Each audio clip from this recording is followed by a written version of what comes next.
Welcome back to Cheating Tales Lab. We've got a brand new story lined up for you today, and we're thrilled to have you here. We hope you enjoy it. Let's get started. Gregory Reed's Toyota Camry rolled to a stop in front of his modest two-story home, the engine's low rumble fading into the quiet suburban afternoon. The history teacher's fingers drummed on the steering wheel, a mix of excitement and fatigue coursing through him. The conference had wrapped up early, a stroke of luck that allowed him to surprise Natasha with his unexpected return.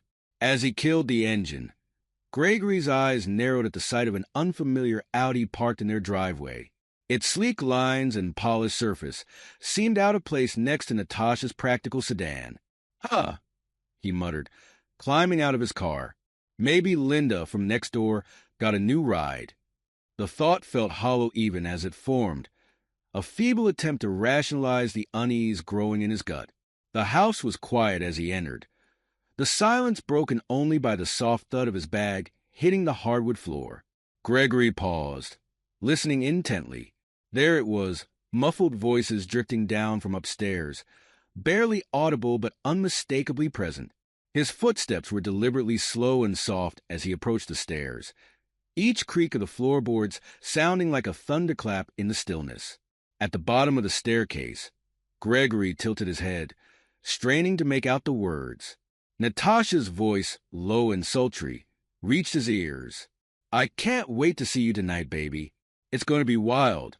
The words hung in the air, each syllable a dagger to Gregory's heart. This couldn't be happening. Not to him. Not after 14 years of marriage. His mind raced, searching for an innocent explanation, but finding none. With each step up the stairs, the reality of the situation became harder to deny. He found Natasha in their bedroom, phone pressed to her ear, a coy smile playing on her lips, a smile he hadn't seen directed at him in months. "Natasha?" His voice cracked, betraying the turmoil within. She whirled around, eyes wide with shock, the smile vanishing instantly. "Greg, I thought you weren't due back until tomorrow." Her voice was higher than usual, tinged with panic. "Clearly," he said, his voice barely above a whisper. The room seemed to spin around him, the familiar surroundings suddenly alien and hostile. "Who were you talking to?" Natasha's face hardened, her initial surprise morphing into defiance. The transformation was so sudden, so complete, that Gregory wondered if he'd ever really known her at all. "It's none of your business, Greg," she spat, her tone dripping with contempt. "None of my business? You're my wife, for Christ's sake."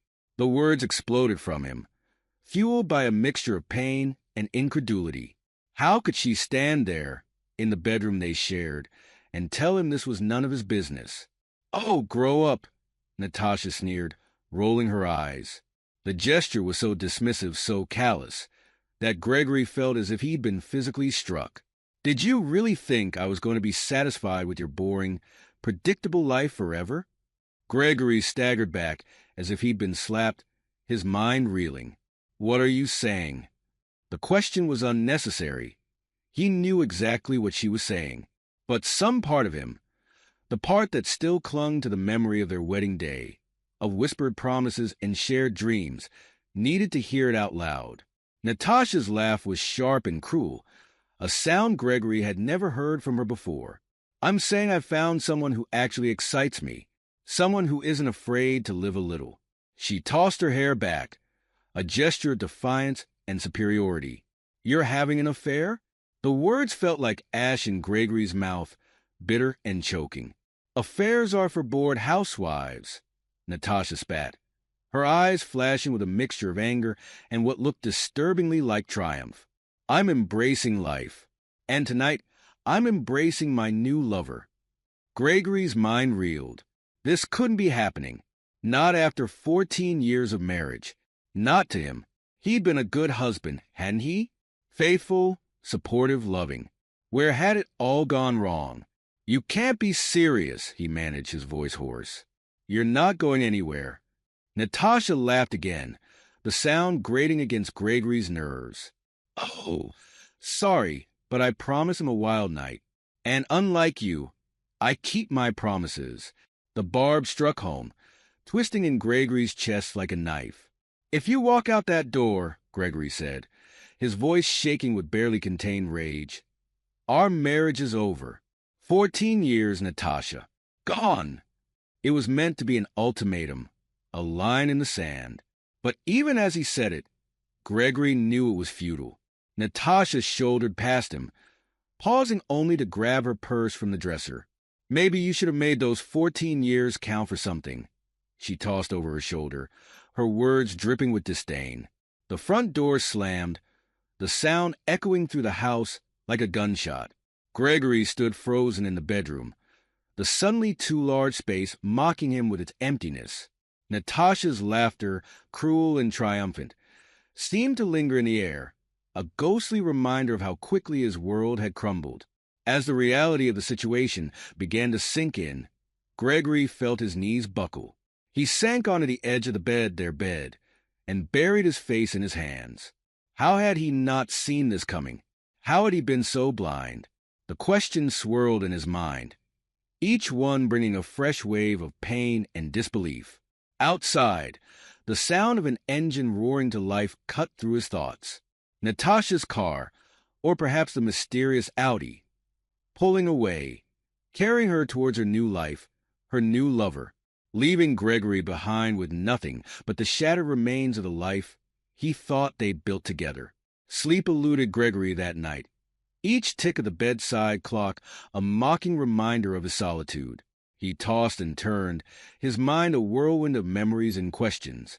The bed, once a sanctuary of comfort and intimacy, now felt vast and cold. How long had this been going on? How could he have been so blind? The questions circled endlessly, each one bringing a fresh wave of pain and disbelief. As the first rays of dawn crept through the curtains, Gregory dragged himself out of bed.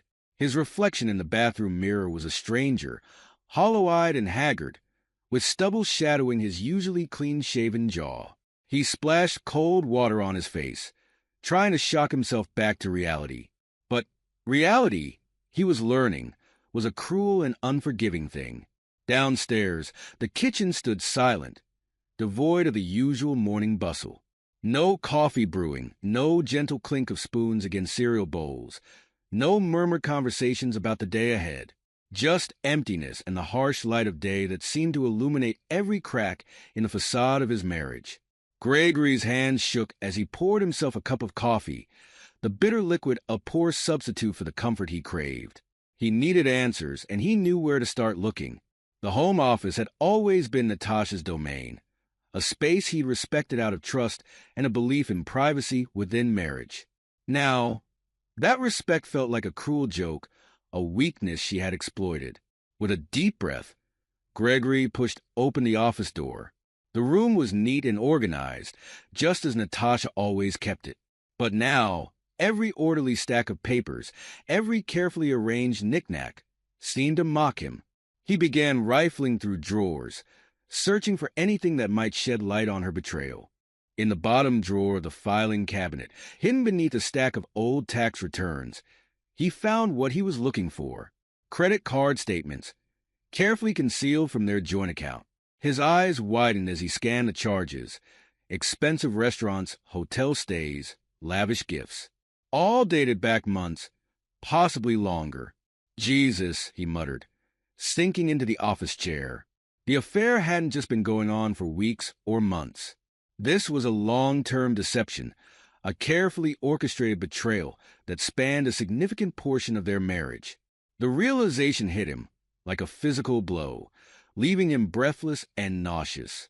As he sat there, trying to process the magnitude of Natasha's betrayal, something caught his eye, a faint glow coming from beneath a stack of papers on her desk.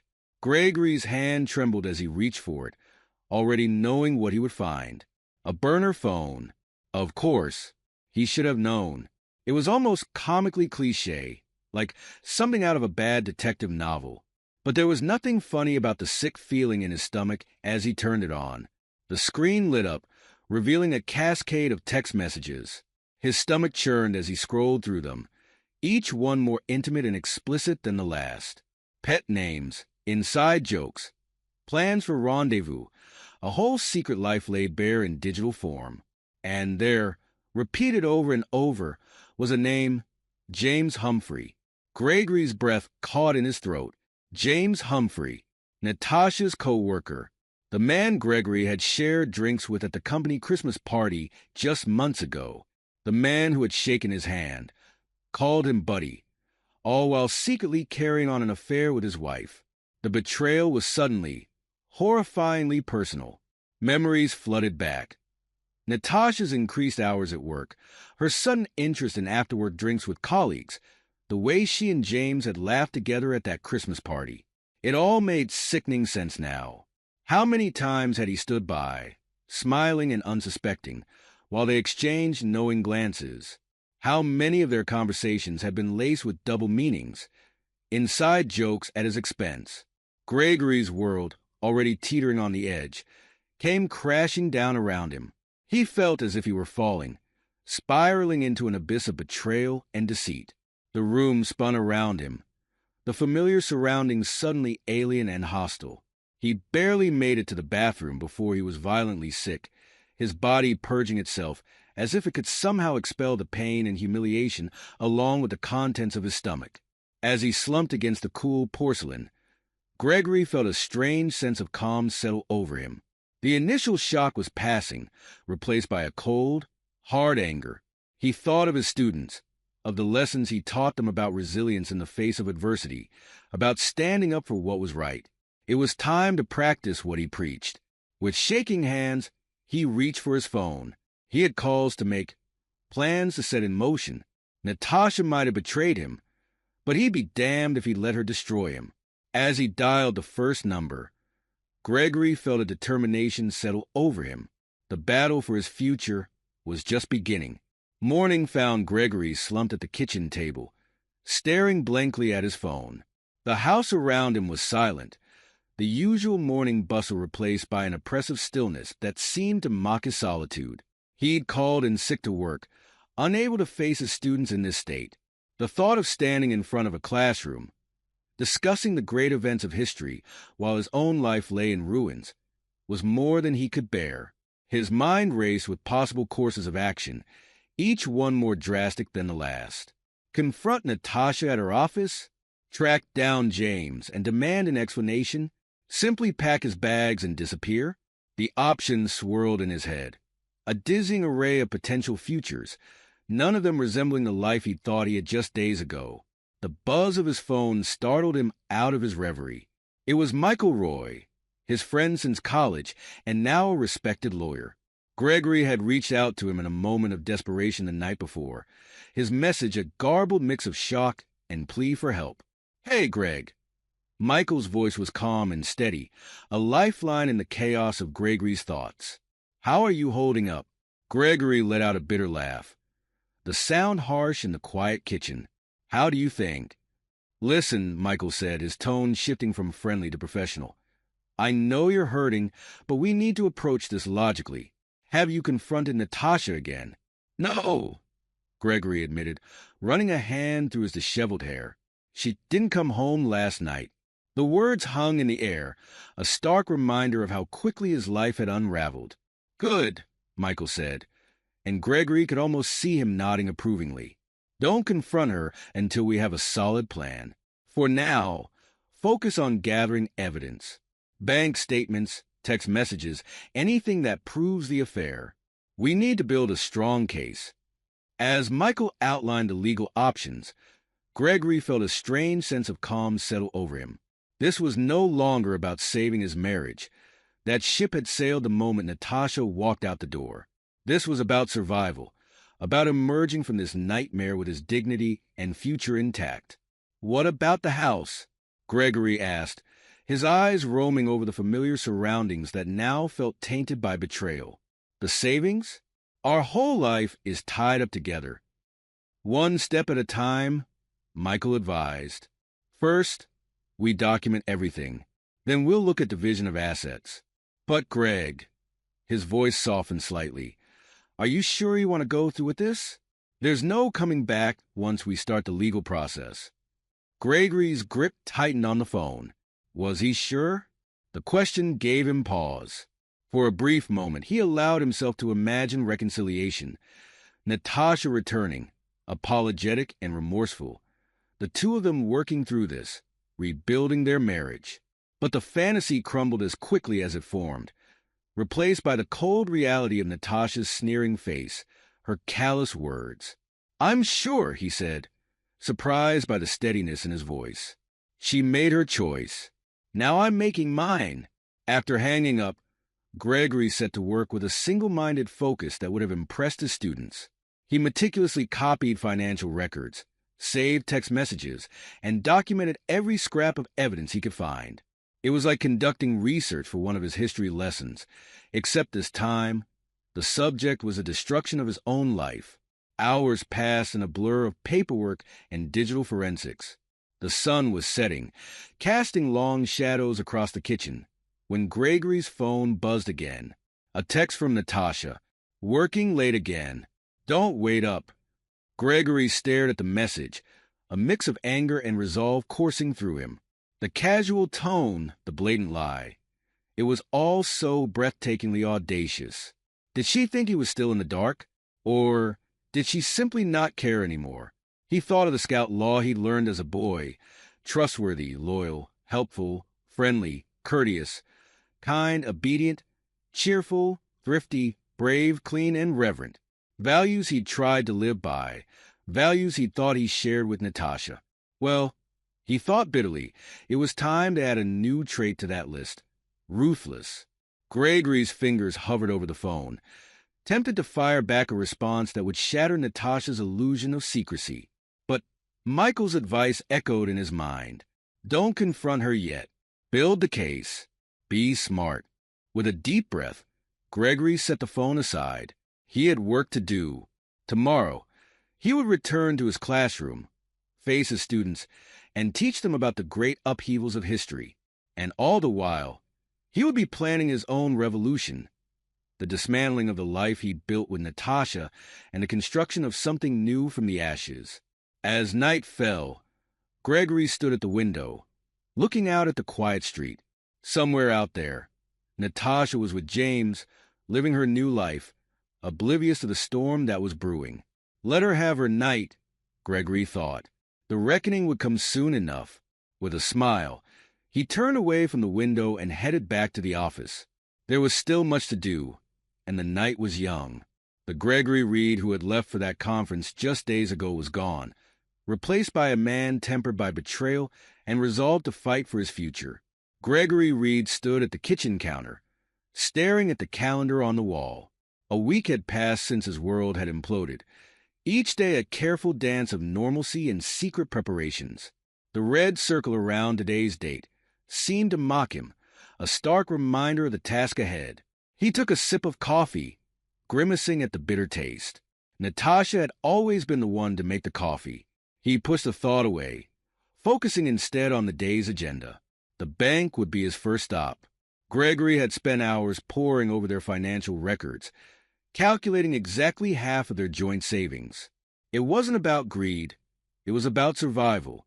He'd be damned if he'd let Natasha's betrayal leave him destitute. As he rinsed his mug in the sink, Gregory caught sight of his reflection in the window. The man staring back at him was a stranger hollow-eyed, with a week's worth of stubble shadowing his jaw. He barely recognized himself. Good, he thought. Let Natasha come home to a stranger. Let her see what her betrayal had wrought. The drive to the bank was a blur, Gregory's mind racing with contingencies and worst-case scenarios. What if Natasha had beaten him to it? What if she'd already cleaned out their accounts? But the teller's smile was professional and untroubled as she processed his withdrawal. Gregory felt a twinge of guilt as he tucked the cashier's check into his briefcase. It felt like theft, even though he knew it was his right. His next stop was a real estate agent's office. The woman behind the desk, Sarah, greeted him with a warm smile that faltered slightly as she took in his haggard appearance. "Mr. Reed, are you all right?" Gregory managed a wan smile. "Just a rough week. You said on the phone you had some properties to show me." Sarah nodded, pulling out a folder. "Yes, I've got a few options that might suit your needs. You said you were looking for something modest, right? A fresh start. The words hit Gregory like a punch to the gut. A fresh start. As if 14 years of marriage could be wiped away that easily. That's right, he said, his voice rough. Something uncomplicated. As Sarah began to outline the various properties, Gregory found his mind wandering. He thought of the house he was leaving behind, the home he and Natasha had built together, the kitchen where they'd shared countless meals, the living room where they'd curled up on the couch, planning their future. All of it tainted now. All of it a lie. Mr. Reed, Sarah's voice snapped him back to the present. Did you hear me? I said this apartment might be perfect for you. It's paid month to month. So there's no long-term commitment. Gregory nodded, forcing himself to focus. That sounds ideal. Can we go see it? The apartment was small but clean, with a view of a nearby park. As Sarah pointed out its features, Gregory found himself imagining a life here, a life without Natasha, without betrayal. I'll take it, he said, cutting Sarah off mid-sentence. She blinked, surprised. Don't you want to think it over? Maybe discuss it with your wife. The question was like a knife twisting in his gut. Gregory managed a tight smile. That won't be necessary. How soon can I move in? An hour later, Gregory stood in the empty apartment, key in hand. The bare walls and vacant rooms seemed to echo with possibility. He took a deep breath, feeling something close to peace for the first time in days. His phone buzzed in his pocket. A text from Michael, his lawyer friend. Everything set? Gregory typed a quick response. All done. No turning back now. As he hit send, Gregory felt a weight lift from his shoulders. The pieces were in place. The stage was set. Let the next act begin. The house was quiet when Gregory returned, the silence heavy with anticipation. He moved through the rooms with purpose, gathering the last of his essential belongings. Each object he touched seemed to hold a memory, some bitter, some sweet, all of them painful now. The sun was setting when he heard the crunch of tires on the driveway. Gregory's heart raced, a mix of dread and determination coursing through him. He took a deep breath, steadying himself. This was it, the moment of truth. Natasha's keys jingled in the lock. Gregory positioned himself in the living room, the divorce papers spread out on the coffee table before him. He heard her heels clicking on the hardwood floor. Coming closer. Greg, Natasha's voice held a note of surprise. What are you doing sitting in the dark? Gregory reached out and flicked on the lamp beside him. Natasha blinked in the sudden light, her eyes widening as she took in the scene before her. What's all this? She asked, her tone dismissive. But Gregory could see the flicker of unease in her eyes. Divorce papers, Gregory said, his voice steady. I think it's time we stop pretending, don't you? Natasha's laugh was sharp and brittle. Don't be ridiculous, Greg. You're not going to divorce me. No. Gregory raised an eyebrow. Then perhaps you'd like to explain these? He reached into his briefcase and pulled out a stack of papers. Bank statements, credit card bills, phone records. All the evidence of her affair laid bare. The color drained from Natasha's face. You've been going through my things? Her voice rose, indignant. How dare you? How dare I? Gregory's laugh was harsh. That's rich, coming from you. How long has it been going on, Natasha? How long have you been screwing James behind my back? Natasha's eyes flashed with anger. You don't understand anything, Greg. James and I, we have something special. Something real. Something real? Gregory shook his head in disbelief. Was our marriage not real enough for you? 14 years, Natasha. 14 years of trust and commitment. Or was that all a lie, too? For a moment, Natasha's mask slipped. Gregory saw a flicker of something, regret, shame, cross her face. But it was gone in an instant, replaced by a cold determination. You want to know the truth, Greg? Fine. I've been unhappy for years. You and your safe, boring life. It was suffocating me. James makes me feel alive. Each word was like a dagger to Gregory's heart, but he steeled himself, refusing to let her see how deeply she'd wounded him. Well, I hope it was worth it, he said, his voice cold. Because it's cost you everything. The house, our savings. I'm taking half of it all. It's only fair, don't you think? Panic flashed across Natasha's face. You can't do that. I can and I have, Gregory replied. It's all there in the papers. You might want to have your lawyer look them over. Oh, wait. I guess that would be a conflict of interest for James, wouldn't it? Natasha's composure crumbled. Her eyes darted around the room, as if searching for an escape. This isn't fair, Greg. You can't just throw away 14 years of marriage. I didn't throw it away, Gregory said, his voice quiet but firm. You did, the moment you decided that your vows meant nothing. Natasha's face crumpled, tears welling in her eyes. For a moment, Gregory felt a pang of sympathy, but then he remembered the cruel laugh, the callous words she'd thrown at him a week ago. His heart hardened. Sign the papers, Natasha, he said. It's over. As Natasha sank onto the couch, her shoulders shaking with sobs, Gregory felt a strange sense of calm wash over him. The confrontation he dreaded for days was over. The truth was out. Now, all that was left was to pick up the pieces and move forward. Alone, the news of Gregory and Natasha's impending divorce spread through their social circle like wildfire. It seemed that everyone had an opinion, a side to choose, a judgment to pass. Gregory sat in his new apartment, staring at his phone as it buzzed with yet another message. This one was from Sarah, a mutual friend he and Natasha had known for years. Greg, I just heard. I'm so sorry. If there's anything I can do... He sighed, tossing the phone aside.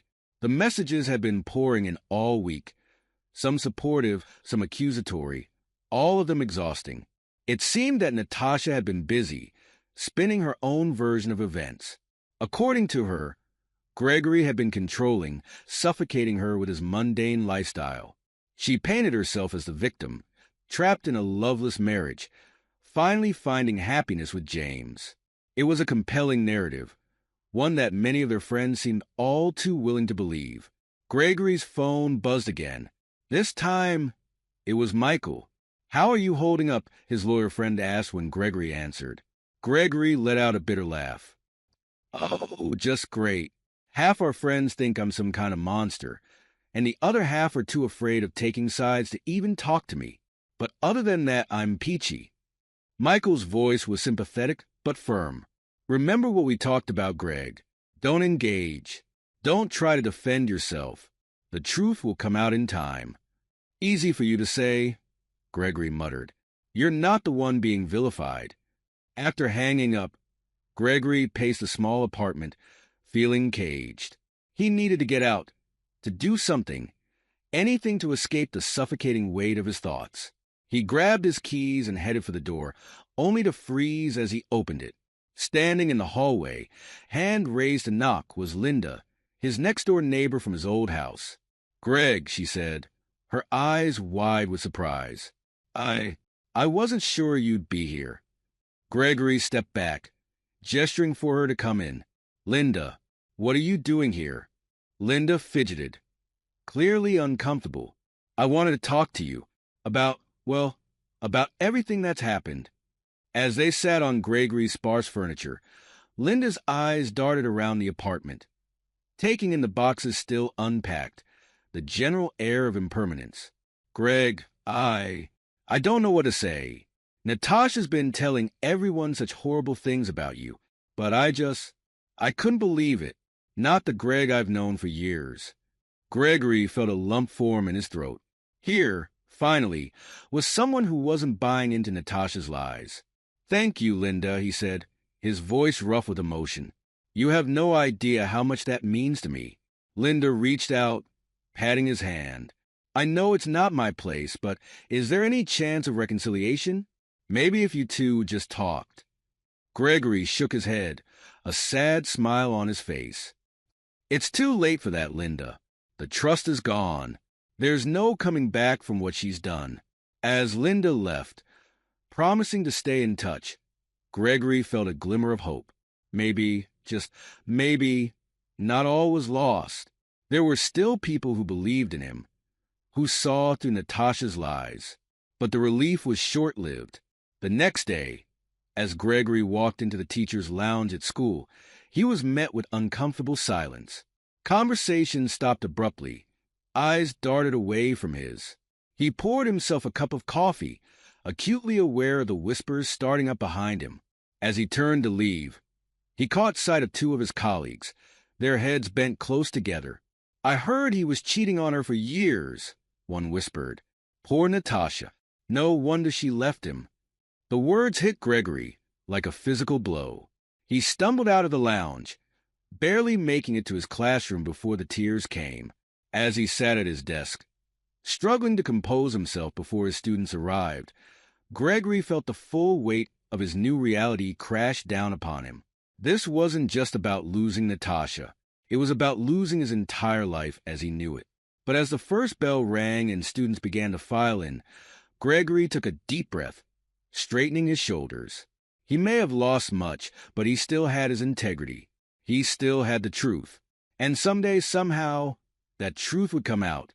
Until then, he would hold his head high and face each day with dignity. It was all he had left. Gregory Reed stood at the back of the crowded gymnasium, watching as the school board members shuffled papers and cleared their throats. The air was thick with tension, and Gregory could feel the anxiety radiating from his colleagues. Principal Dawson stepped up to the microphone. "As you all know, our district is facing severe budget cuts due to the recent economic downturn. We've been asked to reduce our staff by 15% across all departments." A collective gasp rippled through the room. Gregory's stomach churned. As one of the newer teachers in the history department, he knew his position was precarious. "We'll be evaluating each position carefully," Dawson continued, her voice straining to sound reassuring. "Seniority will be a factor, but not the only one. Performance reviews, student feedback, and extracurricular involvement will all be considered." Gregory's mind raced. He'd always received positive reviews, and his students seemed to enjoy his classes. But would it be enough? The mortgage on his new apartment loomed large in his thoughts.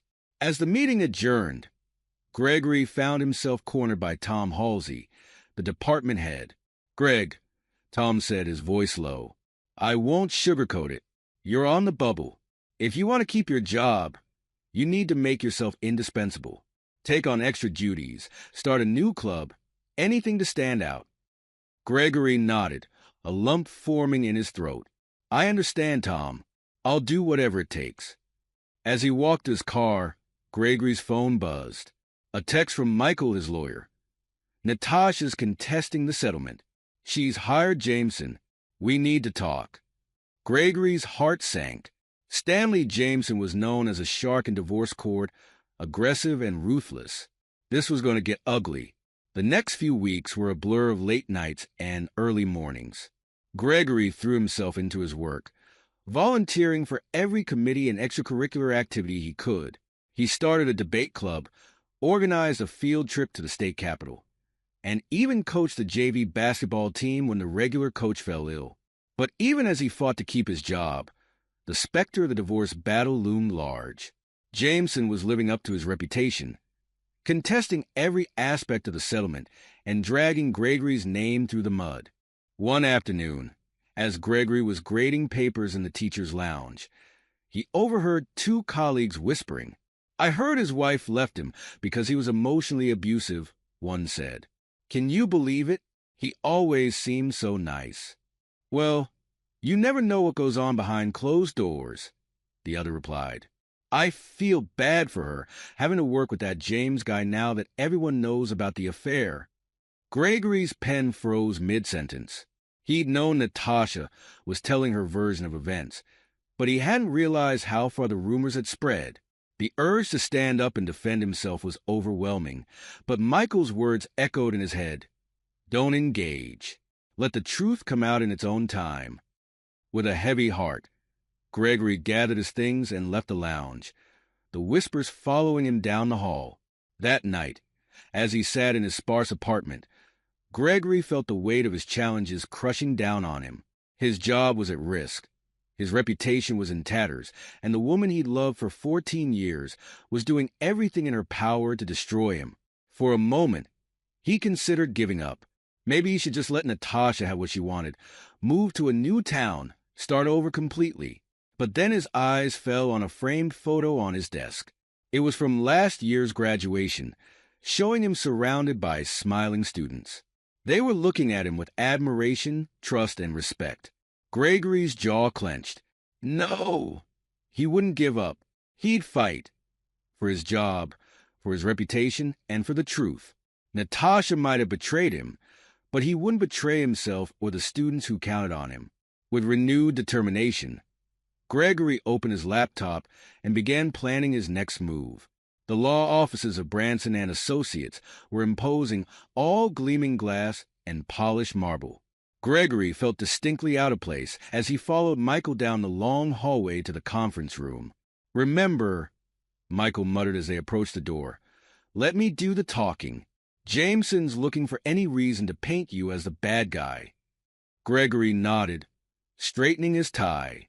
He'd borrowed the suit from Tom Halsey, not wanting to appear in the same clothes he'd worn to the last mediation session. Every detail mattered now. As they entered the room, Gregory's eyes immediately locked with Natasha's. For a moment, he saw a flicker of something. Regret? Uncertainty? But then her face hardened, and she turned away. Jameson was already talking, his voice oily and condescending. "Now, Mr. Reed, I hope you reconsidered your position on the division of assets. My client has been more than generous, considering the circumstances." Michael's reply was calm but firm. "I'm afraid we'll have to disagree on that point, Mr. Jameson. In fact, we have some new information that might change the entire landscape of these proceedings." Gregory watched as Michael slid a manila folder across the table. Jameson opened it, his eyebrows rising as he scanned the contents. "Where did you get this?" Jameson demanded, his composure slipping. "That's not important," Michael replied smoothly. "What matters is what those documents show. Your clients have been less than truthful about their financial situation." Gregory's heart raced as he realized what was happening. During the discovery phase, Michael had uncovered discrepancies in Natasha and James's financial records. Digging deeper, they'd found evidence of embezzlement, company funds being siphoned off to finance their affair. Natasha's face had gone pale. "What is he talking about?" she hissed at Jameson. But Gregory wasn't listening to their frantic whispers. His mind was reeling with the implications of what he'd just learned. Natasha and James hadn't just betrayed him emotionally, they'd committed a crime. As the meeting devolved into chaos, with Jameson demanding to know the source of the information and Michael calmly deflecting, Gregory felt a strange sense of calm wash over him. For the first time since this nightmare began, he held the upper hand. But with that power came a heavy ethical dilemma. What should he do with this information? The right thing would be to report it to the proper authorities. But a darker part of him whispered that this was a leverage he needed to end this battle once and for all. That night, Gregory paced his apartment, weighing his options. The photo of his students caught his eye again, and he paused. What example would he be setting if he used this information for personal gain? How could he look those kids in the eye and teach them about integrity if he compromised his own? With a heavy sigh, Gregory picked up his phone.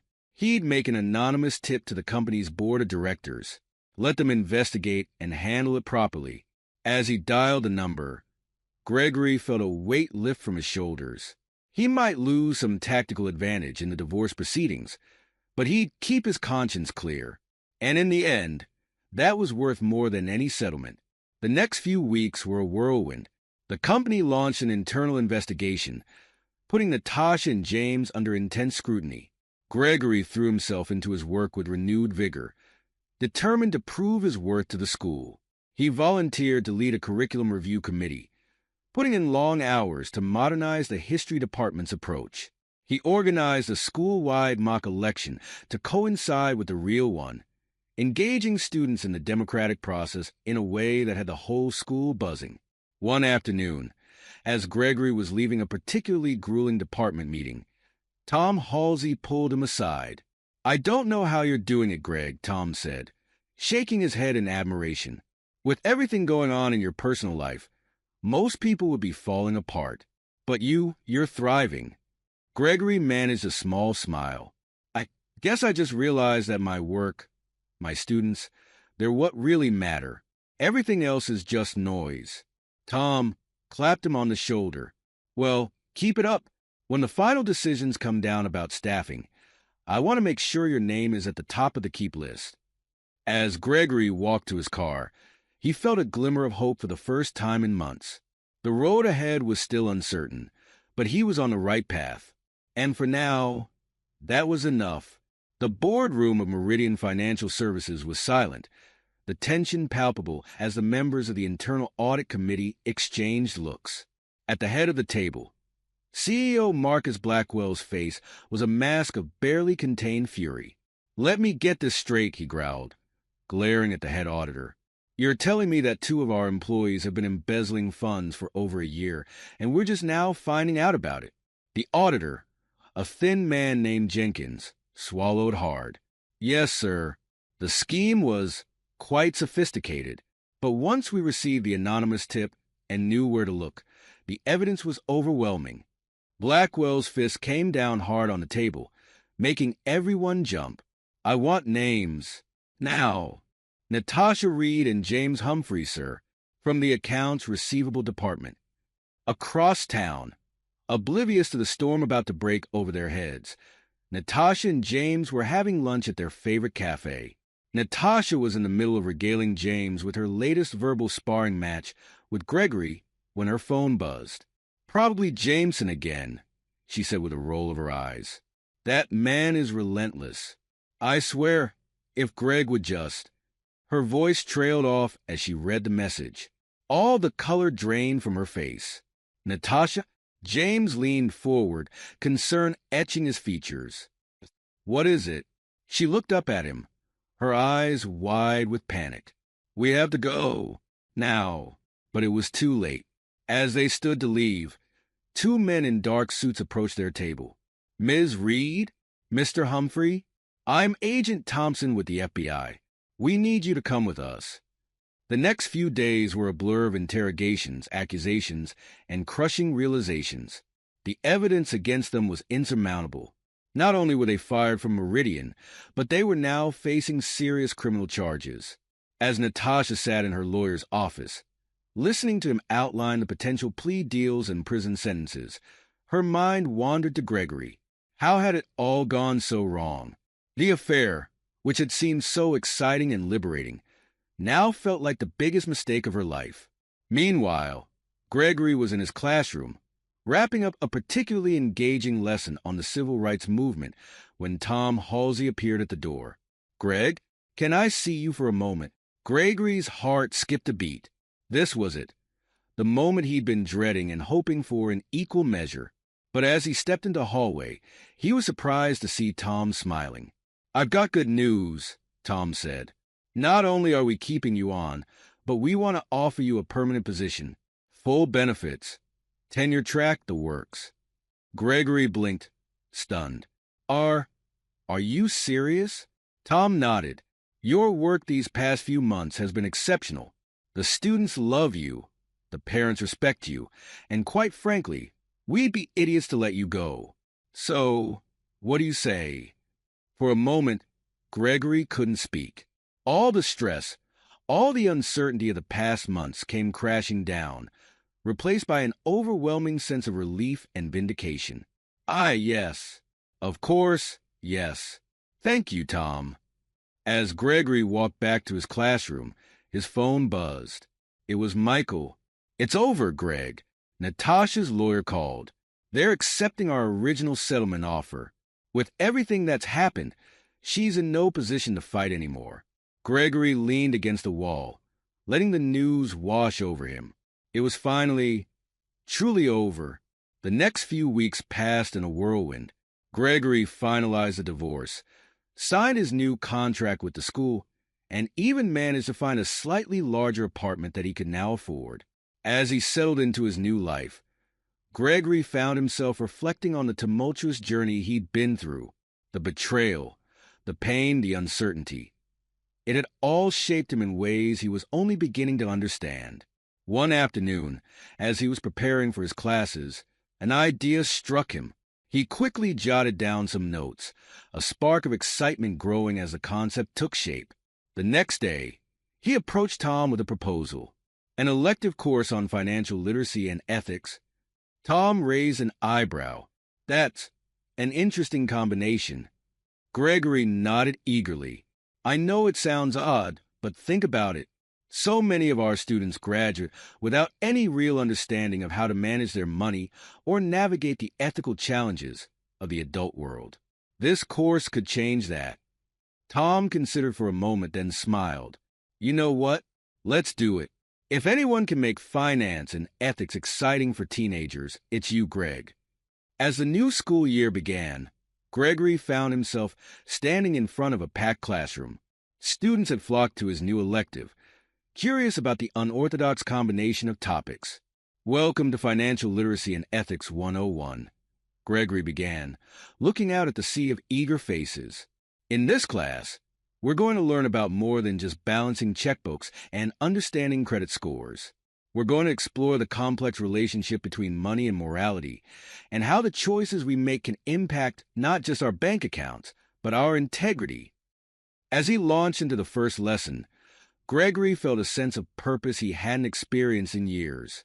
He was using his pain, his experience, to help these young people avoid the pitfalls he'd encountered. It wasn't the life he'd planned, but in many ways, it was better. Months passed, and Gregory found himself settling into a new rhythm. His course was a hit, with students and parents alike praising its practical and ethical approach. He'd made new friends among his colleagues, joined a local hiking club, and even started dabbling in photography, a hobby he'd always wanted to pursue but never found the time for during his marriage. One evening, as Gregory was grading papers in his apartment, his phone buzzed with a text from an unknown number. His heart skipped a beat as he read the message. I made a horrible mistake. Can we talk? Natasha. Gregory stared at the screen, a whirlwind of emotions coursing through him. For a brief moment, he was transported back to that night, where his world had fallen apart. Natasha's cruel laughter as she walked out the door, the crushing realization that their 14 years together had meant nothing to her. But as quickly as the memories came, they faded. Gregory looked around his apartment, at the stacks of student papers, the photography books on his coffee table, the hiking boots by the door. This was his life now, hard-won and honest. With a small, rueful smile, Gregory typed his reply. No, we can't. Goodbye, Natasha. He hit send, then blocked the number. For good measure, he turned off his phone entirely. Standing up, Gregory walked to the window and looked out at the city. The sun was setting, painting the sky in brilliant hues of orange and pink. A new day was ending, but for Gregory, it felt like a beginning. He grabbed his camera bag and headed for the door. There was a spot in the nearby park he'd been meaning to photograph at sunset. As he stepped outside, Gregory took a deep breath of the crisp evening air. For the first time in a long time, he felt truly free. Free from the shadows of betrayal. Free from the weight of a failed marriage. Free to become the man he was always meant to be. Gregory Reed walked into the gathering twilight, ready to capture the beauty of the moment and of the countless moments yet to come in his new life. This is where our story comes to an end. Share your thoughts in the comment section. Thanks for your time. If you enjoy this story, please subscribe to this channel. Click on the video you see on the screen, and I will see you there.